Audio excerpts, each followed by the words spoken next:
近日，各国政府都不约而同地向在阿富汗的本国公民发出通知，建议尽早离境。而这些都和美国征战阿富汗20年却留下了个烂尾工程就灰溜溜的逃跑有关。就连阿富汗的前总统卡尔扎伊都痛骂美国在阿富汗失败了，他们的遗产是一个饱受战争蹂躏的国家，正处于彻底的耻辱和灾难之中。我们必须要承认，虽然美国在阿富汗始终是在以战养战，好让自己的领导军官过上更好的生活，住进更大的房子，但是在客观上还是维持了阿富汗一定区域内的相对稳定。这让一部分的其他国家侨民能够在阿富汗进行建设之类的工程，但是这并不能为他们治标不治本的烂摊子开脱。特别是美军在离开的时候还销毁了武器，让原本就薄弱的阿富汗国防军更加虚弱，也怪不得阿富汗反咬一口痛骂美国的失败。不仅如此，中国在阿侨民的生命威胁也遭遇了重大挑战，这与当地的武装组织等不及美国撤离就开始反扑有直接关联。如今交战区的阿富汗平民伤亡率已经来到非常危险的29%以上，并且美国参联会主席都表示，这样的情况可能会持续2年，之后还会进一步加剧的趋势。如今大部分的在阿华人都已经撤离，但是还有少部分的人留守，他们表示时常能听到枪声，每天都能看到直升机盘旋，可以说是晚上夜夜不安，枕着炮火而眠。但是出门在外不是为了工作，也不会愿意去到国外，特别还是战乱的地方。所以少部分华侨仍然抱有希望，这段风波可以尽快过去，即便是现在已经无法进行建设工作。但是武装组织如今已经占领了政府军的40多个机构，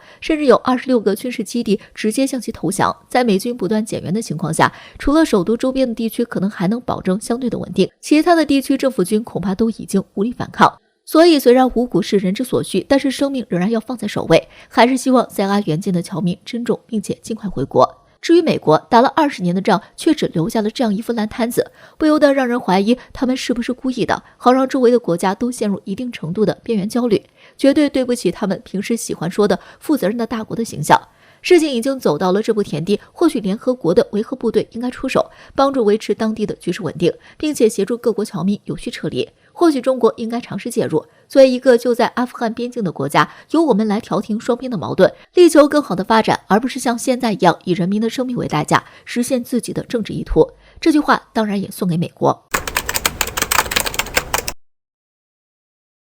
长期以来，台海问题就像是美国人扎在我国身上的一根刺。此前，美国觉得单凭自身就能压制住我国的时候还好，双方还能够对这一问题相安无事。但是现在不一样了，我国的军事实力越来越强，眼看着两岸统一的呼声越来越高，美国人真的开始感觉到着急。说到底，现在台海问题已是美国唯一能牵制我国、遏制我国发展的王牌了。因此我们可以看到，现在美国利用台海来挑衅我国的力度越来越大，以航行自由的名义在台海穿航的情况屡见不鲜。最近，美国阿利伯克级驱逐舰又一次在台海上空航行，这种行动自去年起就已然成为了常态。此外，美国媒体还频频猜测我国何时会开始对台动武。据《环球时报》援引美媒防务时报的消息称，在西方人看来，固定的海防阵地已经过时，而像其他国家一样，中国沿海地区的大炮和导弹阵地在很早以前就已经建立了起来，这包括许多固定位置。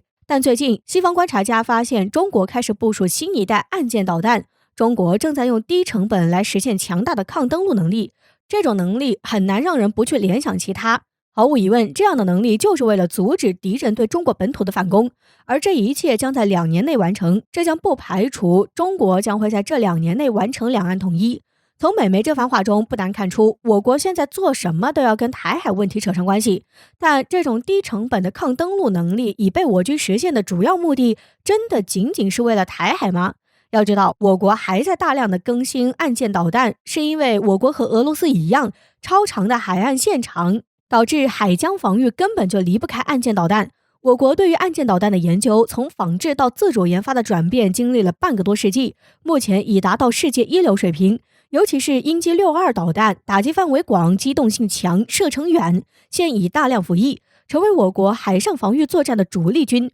这一装备的大量使用，对于两岸统一来说，只能是锦上添花而已。毕竟对面哪来的实力进行反登陆作战？需要知道的是，在过去的10到20年里面，我国一直在建造沿海雷达站，部署一系列现代化雷达。这类雷达站通常被部署在俯瞰大海的建筑或者山脊森林中。这种低成本且隐蔽性的作战方式将让我军更好地掌控南海局势，而不是所谓的阻止敌人对中国本土的反攻。我们知道，在看到中国冒出的崛起势头之后，美国就开始展露了其在中国问题上的险恶用心，先是制定了重返亚太计划，而后又升级为印太战略。在这样的战略框架之下，美军又组建起了针对中国的包围圈。目前美国正在做这样的努力，其意图建立起一个以美日印澳为核心的针对中国的海上包围圈。值得指出的是，以这4国为核心并不意味着仅仅局限于这4国，例如美国也试图将韩国纳入到这一包围圈中。更为危险的是，美军在印太的3大包围据点日前接连异动频频。先是澳大利亚国内传来了危险消息，据悉澳大利亚方面将可能允许美军进驻远程轰炸机等战略利器。毫无疑问，此举无论是对澳大利亚还是美国来说都是一件好事。在军事实力羸弱的澳大利亚看来，有了美军战略利器的加持，其自保的能力就大大提高。而对于美国而言，在澳大利亚建立这样一个基地，就可以在中美冲突时多一点优势。紧接着，澳大利亚之后的是韩国。据韩联社消息，近期大批神秘车辆密集进入韩国的萨德军事基地，在运送物资的过程中，韩国军方驱散了现场的反对萨德入韩的市民团体。也正是这一动作引起了外界的怀疑。分析人士指出，美国很有可能是向韩国增加萨德部署兵力，如此一来，配合上之前的韩国导弹射程限制取消，中国内陆将可能随时处于韩国导弹的威胁之下。除了有远程战略轰炸机以及近距离导弹的潜在威胁外，还将有来自水下的日本潜艇的威胁。在美国对华包围圈中，日本处于一个极其重要的据点位置。美国认为日本是印太地区最有能力的美国盟友。美国智库表示，一旦中美战时，可以将咽喉防御点分配给日本潜艇部队，美国则专注于打水面战争，日本则负责水下。可以说，无论是哪一个单个的据点，对中国而言都是一个威胁。更别说一旦在战时，这3个据点完成连线，实现战时联动，届时中国的处境将会显得十分被动。对此，我国军事专家陈虎表示，南海岛礁配合航母战斗群可大有作为，也就是说，将岛礁作为一个战时的军事起降基地，一来航母战斗力可成倍提升，二来也将航母作战半径大大向前延伸，使得战时冲突点尽可能远离中国内陆，为反击留下更多的反应时间。可以说，在美军默默布局的同时，解放军也有所盘算。